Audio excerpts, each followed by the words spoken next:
पहले सबसे पहले तो ये पता होना चाहिए पार्ट ऑफ स्पीच क्या होता है। ठीक है, पार्ट ऑफ स्पीच जरूरी क्यों है। हम लोग जो भी कोई बात बोलते हैं ना, वो एक स्पीच बन जाती है। हम लोग जब भी किसी को कोई बात बोलते हैं, उस बात को इंग्लिश में क्या बोलते हैं, सेंटेंस कहते हैं। सेंटेंस का मीनिंग तो आप सभी को पता होगा, क्या बोलते हैं, सेंटेंस। सेंटेंस मतलब एक वाक्य। अब कोई भी चीज़ जब दूसरे को बताना होता है तो हम लोगों को सेंटेंस बताना होता है, तो उस सेंटेंस को ही हम लोग स्पीच बोलते हैं। हम लोग कह रहे हैं किसी को मैं सेंटेंस बता रहा हूँ, इसका मतलब ये होता है कि मैं किसी को अपनी स्पीच दे रहा हूँ। स्पीच और सेंटेंस एक ही बात है, आप दोनों को एक तरह से समझ सकते हैं। इस वजह से उस सेंटेंस के अंदर कौन कौन से पार्ट्स यूज होते हैं, उस चीज़ों का आपको पता होना चाहिए, क्योंकि जब भी एक सेंटेंस बनाएंगे उसके अंदर बहुत सारे शब्द आएंगे। अब कौन कौन से शब्द एक सेंटेंस में आ सकते हैं, उन शब्दों को हम लोग पार्ट ऑफ स्पीच कह रहे हैं। और स्पीच को ही मैंने आपको समझा दिया, क्या बोला है, सेंटेंस बोला है। ठीक है, आपको जो चीज़ समझ में आई मुझे बताइए जरूर। ठीक है, क्या बोला है मैंने, सेंटेंस बोला है। और सेंटेंस के अंदर कौन कौन से शब्द आ सकते हैं, उनको हमने बोला है पार्ट्स ऑफ स्पीच, यानी कि वो स्पीच का पार्ट है। ठीक है, और उनकी नॉलेज होना जरूरी है। अब एक सेंटेंस में क्या आ सकता है, एक नाउन आ सकता है। अब ये नाउन क्या होता है, सपोज कीजिए कि मैंने किसी का नाम ले लिया, मैंने किसी का कुणाल बोला यहाँ पर। अब मैंने कुणाल को जब ही कहकर बोला तो वो प्रोनाउन बन गया। अब बात आती है एडजेक्टिव की। एडजेक्टिव एक्चुअली होते क्या हैं, एडजेक्टिव होते हैं किसी भी व्यक्ति विशेष के आगे लगने वाले शब्द जो उस व्यक्ति विशेष को बताएं, वो हमारे एडजेक्टिव होते हैं। लिखा हुआ है अ नाइस हाउस। अब ये हाउस कैसा है, हाउस नाइस है। हाँ, एक चीज इस पूरे उसमें देखिए आप, ये कितने पार्ट्स ऑफ स्पीच हैं, 8 हैं। ये 1 2 3 4 5 6 7 8। लेकिन एक चीज़ और आप देखेंगे, एक होता है आर्टिकल, जो मैंने इसके अंदर नहीं लिखा हुआ है। ठीक है, आर्टिकल्स को क्या बोलते हैं, आर्टिकल्स को डिटर्मिनर्स बोलते हैं। अब डिटर्मिनर्स और आर्टिकल एक ही बात होती है। आर्टिकल मैंने इसके अंदर लिखा नहीं हुआ, लेकिन आपने सुना तो होगा। आर्टिकल इसी के अंदर है, सिर्फ वो दिख नहीं रहा है। अब वो दिख कैसे नहीं रहा है वो बता रहा हूं मैं आपको। आर्टिकल्स को क्या बोलते हैं, डिटर्मिनर्स बोलते हैं, और डिटर्मिनर्स को ही हम लोग एडजेक्टिव बोलते हैं। मैंने क्या बोला, आर्टिकल्स को क्या बोलते हैं, डिटर्मिनर्स, और डिटर्मिनर्स को ही हम लोग, एक तरह से मैंने आर्टिकल को इसके अंदर कवर कर दिया है। ठीक है, यहां पर मैंने लिखा आपके सामने एग्जांपल एडजेक्टिव समझाने के लिए, अ नाइस हाउस, यानी कि हाउस कैसा है, नाइस है। हाउस को कौन बता रहा है, कौन सा शब्द बता रहा है, नाइस बता रहा है। अब ये कितने हाउस हैं, एक हाउस है। तो डिटरमाइन करना मतलब उस चीज को सुनिश्चित करना कि ये चीज कितनी है। अब एक चीज है, यानी कि डिटर्मिनर्स यहां पर ए है, यानी कि एक तरह से आर्टिकल यहां पर हमने ए का यूज कर लिया है। तो यहां पर नाइस जो वर्ड है, जो हाउस को एक्सप्लेन कर रहा है, वो हमारा क्या है, एडजेक्टिव है। हाउस कुछ भी एक नाउन हो सकता है, हाउस एक नाउन है, लेकिन उस नाउन को जो एक्सप्लेन करता हुआ शब्द है वो नाइस है, उसे हम लोगों ने एडजेक्टिव बोला है। अब यहां तक अगर समझ में आ गया है, यस।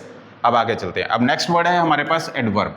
एडवर्ब क्या होती है, अब देखिए एक एग्जांपल के तौर पर समझाता हूं। वर्ब को डिफाइन करने वाला एडवर्ब होता है, जो वर्ब के बारे में बताता है वो एडवर्ब होता है। लेकिन यहां तक सीमित नहीं रहना, एक एग्जांपल देता हूं मैं यहां पर। सपोज कीजिए मैंने लिखा रन और लिखा मैंने फास्ट। मैंने क्या लिखा हुआ है, हाँ, रन फास्ट, यानी कि दौड़िए, लेकिन कैसा दौड़िए, फास्ट। रन क्या है, रन एक वर्ब है। अब वर्ब को डिफाइन कर रहा हूं कि आपको रन करना है, लेकिन रन कैसे करना है, फास्ट करना है। तो ये जो शब्द मैंने लगाया है ना वर्ब के साथ, उसको हमने क्या बोला है, एडवर्ब बोला है। समझ में आ गया आपको। ठीक है, इसी को थोड़ा और आगे डिफाइन करता हूं। सपोज कीजिए मैंने लिखा अ वेरी ब्यूटीफुल हाउस। मैंने ये चीज लिखी आपके सामने, अ वेरी ब्यूटीफुल हाउस। अब आप यहां पर देखिए, यहां पर हाउस एक नाउन है। नाउन को कौन बता रहा है, ब्यूटीफुल बता रहा है कि हाउस कैसा है, ब्यूटीफुल है। हाउस कैसा है, ब्यूटीफुल है। यानी कि अब हाउस को, हाउस की विशेषता बता रहा है, एक तरह से हाउस के बारे में बता रहा है, ब्यूटीफुल। और जब भी कोई चीज नाउन के एक्सप्लेन करती है उसको क्या बोलते हैं, एडजेक्टिव। यानी यहां पर ब्यूटीफुल क्या है, एडजेक्टिव है। अब एडजेक्टिव को भी अगर कोई चीज वर्ड एक्सप्लेन कर रहा है, वो डिटेल में एडजेक्टिव को बता रहा है। क्या ब्यूटीफुल तो है, लेकिन वेरी ब्यूटीफुल है। समझ में आ रही है मेरी बात। यानी कि ये क्या है, एडजेक्टिव। लेकिन एडजेक्टिव को भी एक ऐसा शब्द लगा दिया इसके अंदर जो एक्सप्लेन कर रहा है, उसके अंदर और ज्यादा ऐड कर रहा है। किसके अंदर ऐड कर रहा है, ब्यूटीफुल के अंदर ऐड कर रहा है। यानी कि एडजेक्टिव के अंदर अगर ऐड कर रहा हूं तो वो ये जो शब्द होगा ये भी हमारा क्या होगा, एडवर्ब होगा। समझ रहे हैं मेरी बात। यानी कि एडवर्ब सिर्फ वो नहीं है जो वर्ब को डिफाइन करे, एडवर्ब वो भी है जो एक एडजेक्टिव के अंदर भी कुछ ऐड कर दे, वो भी एक एडवर्ब है। ठीक है, इसके अलावा मैं एक और चीज बता रहा हूं, इवन एडवर्ब वो है, इवन मैं यहां पर लिखता हूं रन वेरी फास्ट। अब आपने देखा था रन फास्ट, जो अभी सीखा था हमने, वो क्या था? रन फास्ट, वो एडवर्ब था।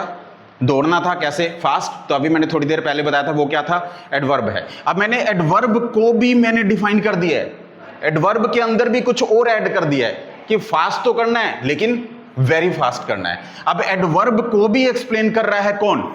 एडवर्ब। यानी कि एडवर्ब सिर्फ वो नहीं होता जो सिर्फ वर्ब को डिफाइन करे, एडवर्ब वो भी होता है जो वर्ब को भी एक्सप्लेन करे, एडजेक्टिव के अंदर भी ऐड करे और खुद एडवर्ब के अंदर भी डाले। मैंने 3 कॉन्सेप्ट बताए हैं एडवर्ब के। मैंने बताया है एडवर्ब वो चीज है जो किसके साथ साथ यूज हो सकती है? एक तो वर्ब के साथ, दूसरा एडजेक्टिव के साथ और तीसरा खुद एडवर्ब के साथ। तीनों के एग्जांपल मैंने दिए हैं। मैंने आपको यहां से समझाया ये ब्यूटीफुल हाउस क्या था? एडजेक्टिव था। इसको कौन चीज ऐड और अच्छा ऐड कर रही थी? वेरी। यानी कि वेरी क्या हो गया? एडवर्ब हो गया। ये एडजेक्टिव को एक्सप्लेन कर रहा है, ठीक है, एडवर्ब हुआ। दूसरी रन को एक्सप्लेन कर रहा था फास्ट, ये एक वर्ब को एक्सप्लेन कर रहा था, वो भी एडवर्ब हो गया। और मैंने रन वेरी फास्ट तीसरा एग्जांपल लिया, यानी कि खुद एडवर्ब को भी एक और वर्ड ने एक्सप्लेन कर दिया। उसको क्या बोला मैंने? एडवर्ब ही बोला। यानी कि एडवर्ब के 3 पार्ट्स मैंने आपको समझा दिए जो कहीं नहीं मिलेगा आपको, इस बात को ध्यान रखना। यानी कि एडवर्ब 3 तरह से यूज होती है। लोग कहते हैं किताबों में लिखा हुआ है एडवर्ब का मतलब सिर्फ वर्ब को एक्सप्लेन करना, लेकिन ऐसा नहीं है। ये सच है कि मैंने 3 तरह से आपको इसकी वैरायटी दिखाई है। तीनों जगह पर क्या लगाई है? एडवर्ब लगाई है। एडजेक्टिव मेरे आपको समझ में आ गया होगा, एडवर्ब समझ में आ गया है। अब नेक्स्ट चलिए, नेक्स्ट क्या है हमारे पास? वर्ब। वर्ब तो कोई भी क्रिया है। मैं पढ़ा रहा हूँ, आप पढ़ रहे हो, मैं चल रहा हूँ, मैं बोल रहा हूँ, आप सुन रहे हो। ये सुनना, पढ़ना, पढ़ाना, ये सभी क्या है? यानी कि इंग्लिश में वर्ब है। अब टीच की बात करें, स्टडी की बात करें, लिसन की बात करें, स्पीक की बात करें, कोई भी एक्टिविटी, कोई भी आपका एक्शन, वो सारे का सारा क्या है? वो सारा वर्ब है। वर्ब के बारे में आपको पता होगा। यस। अब आगे चलते हैं। अगला वर्ड क्या है? पढ़ के बताओ। कंजक्शन। कंजक्शन क्या करते हैं? जोड़ने का काम करती है। सपोज कीजिए कि मैंने अभी बात करी थी कुणाल के बारे में, लेकिन कुणाल के साथ मैं दीपांशु की भी बात करना चाहता हूं। मैं सिर्फ कुणाल की बात नहीं करना चाहता हूं, मैं साथ में किसकी बात करना चाहता हूं? दीपांशु की बात। मैं दोनों की बात करना चाहता हूं। तो दोनों की बात करने के लिए मुझे इनको जोड़ना तो होगा। क्या लगाना होगा? एंड। या ऐसा भी हो सकता है दोनों में से एक की बात करना चाहता हूं, तो फिर मुझे क्या लगाना होगा? और हो सकता है ना तो मैं कुणाल की बात करना चाहता हूं, ना मैं दीपांशु की बात करना चाहता हूं, नाइदर कुणाल नोर दीपांशु, नाइदर नोर, आइदर और। सुना होगा आप लोगों ने बचपन से, ठीक है। ये सभी क्या है? कंजक्शन, जो जोड़ने का काम करती है, उसको कंजक्शन कहते हैं, ठीक है। अब इसके अलावा नेक्स्ट पार्ट क्या है? प्रेपोजिशन। प्रेपोजिशन वैसे छोटे छोटे वर्ड होते हैं जो आपने सुना हुआ है, in, at, on, to, by, with, ये इस तरह के वर्ड होते हैं जो सभी आपने सुना होगा। ये प्रेपोजिशन का काम करते हैं। देखिए प्रेपोजिशन बताती क्या है? प्रेपोजिशन बताती है प्लेस, प्रेपोजिशन बताती है पोजीशन, प्रेपोजिशन बताती है टाइम, प्रेपोजिशन बताती है रिलेशन।